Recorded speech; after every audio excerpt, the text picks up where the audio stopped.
કેમ છો બધા મિત્રો? આશા છે કે તમે બધા મજામાં હશો. ઘણા ટાઈમ પછી આજ ફરીથી એકવાર વ્લોગ બનાવવાનો મોકો મળ્યો, અને એ મોકો ખાસ એટલા માટે મળ્યો કે આજે મારી વાઈફ એટલે કે જાગૃતિનો જન્મદિવસ છે, અને અમે નીકળી ગયા છીએ ઓખાથી સોમનાથ દાદાના દર્શન માટે. બરાબર છે. રસ્તામાં એમ થયું કે લાવો નાનું એવી આપણે ક્લિપ બનાવીએ વિડીયોની. બરાબર છે. આ છે આપણું સ્વીટ અને ક્યુટ ફેમિલી. સોમનાથ મંદિરમાં અંદર મોબાઈલ એલાઉડ નથી, આપણે જેમ બધા જાણીએ છીએ, એટલે બહારથી જ આપણે શૂટિંગ કર્યું છે.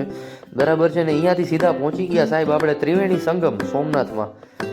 અહીંયા એ જગ્યા ખૂબ જ સારી લાગી.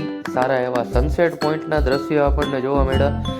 બરાબર છે ને. સામે જે આપણે જોઈ રહ્યા છીએ સીગલ પક્ષી, જે અત્યારે ઠંડકના હિસાબે સોમનાથ દ્વારકા, ખાસ કરીને અમારે બેટ દ્વારકામાં અત્યારે સીગલ પક્ષી જાજા જોવા મળે, અને બિસ્કિટ નાખીને એમને જે આપણને જે આનંદ મળે એ કંઈક અલગ જ હોય સાહેબ.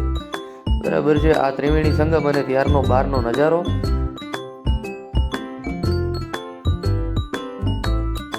જાગૃતિ કે આજે મારો જન્મદિવસ છે એટલે આપણે બિસ્કિટ ખવડાવવાનો તો બને જ છે, અને માછલીને લોટ નાખ્યો.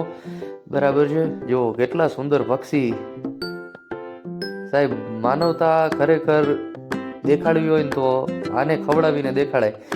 દેવભાઈ આપણે બેસી ગયા છે, એ જોવે છે સામે. અને અહીંયા આપણે આવી ગયા, એક કુંડ હતો અને સામે અંદરમાં સૂર્ય મંદિર છે.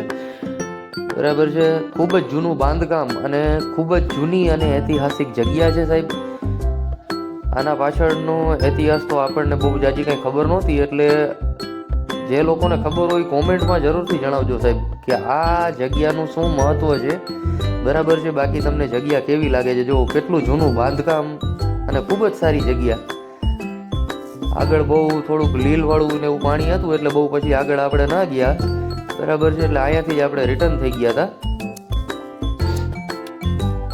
મને તો જગ્યા જોઈને ખૂબ જ મજા આવી સાહેબ. કોણ કોણ આ જગ્યાએ ગયું છે જરાક મને કોમેન્ટમાં જણાવવા વિનંતી છે. બરાબર છે. ત્યાર પછી આપણે આવી ગયા ગીતા મંદિર અને 5 પાંડવની ગુફા.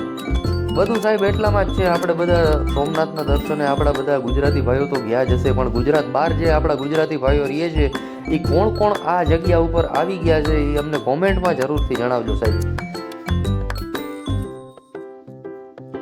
અંદર ગળદી બહુ જાજી હતી સાહેબ. ગુફામાં 4-5 વ્યક્તિ જઈ શકે એટલી જ પરિસ્થિતિ છે. ત્યાંની જગ્યાનો થોડોક અભાવ છે, એટલે આપણે અંદર નથી ગયા, પણ બહારથી તમારા માટે દર્શન માટે આ એક નાની એવી ક્લિપ. અને ત્યાર પછી આપણે આવી ગયા સાહેબ ભાલકા તીર્થ, જ્યાં ભગવાને પોતાનો દેહ છોડ્યો. અહીંયા ગયા એટલે આપણને ભાઈ સીધા આરતીના દર્શન થઈ ગયા. ગળદી જાજી હતી, ટ્રાફિક જાજો હતો, પણ સગવડતા સારી હતી સાહેબ. સ્ક્રીનમાંથી આપણને આરતીના દર્શન સરસ રીતે થઈ ગયા, અને જઈને ખૂબ જ આનંદ આવ્યો સાહેબ. ભગવાન દ્વારકાધીશ દ્વારકા મૂકીને સીધા સાહેબ ભાલકા આવી ગયા હતા. ભલ નામનું બાણ એમને પગમાં વાગ્યું, એમના ત્યારથી આ જગ્યાનું નામ છે ને સાહેબ ભાલકા તીર્થ પડ્યું છે. જે લોકો નથી જાણતા એમના માટે ખાસ કરીને સુંદર રીતે દ્વારિકાધીશ સામે બિરાજમાન છે. અને ત્યાર પછી સાહેબ આવી ગયા આપણે સીધા ગેટની બારે. બરાબર છે. અને આ કંઈક આવો નજારો છે. આ ભાલકા તીર્થનો એન્ટ્રી ગેટ છે સાહેબ. બાકી તમને વિડીયો કેવો લાગ્યો જરૂરથી કોમેન્ટમાં જણાવજો. જય દ્વારિકાધીશ.